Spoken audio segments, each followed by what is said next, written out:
Teyze kat oraya döksün yana.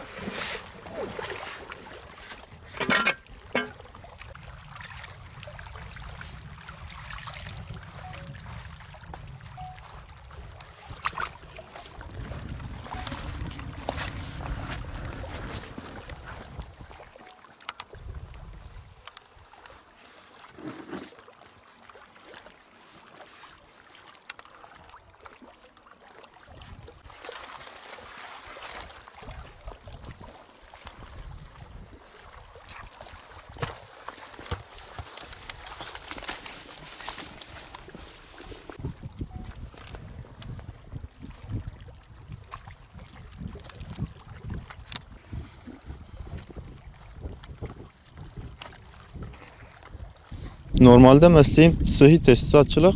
Ben inşaat sektörü durduğundan dolayı işim olmadığı zaman balık avlamaya geliyorum. Öyle geçimi öyle sağlıyorum. Su çeken Hasankeyf'e bağlı köy. Su çeken köyüne geliyorum. Baraj suyuna. Balık çeşidi şöyle diyeyim. Sular akıntılıyken eskiden Dicle Nehri'ydi burası. Baraj olmadan önce. Çeşit daha boldu. Bir de tadı daha güzeldi. Akarsuya su aktığından dolayı şu an su baraja döndü.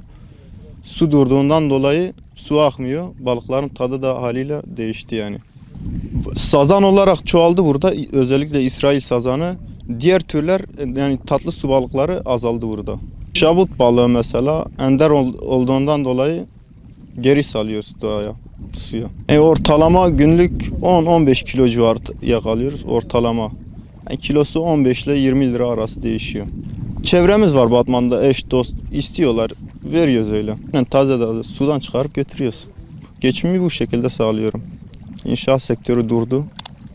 Ben de ek olarak balıkçılık yapıyorum.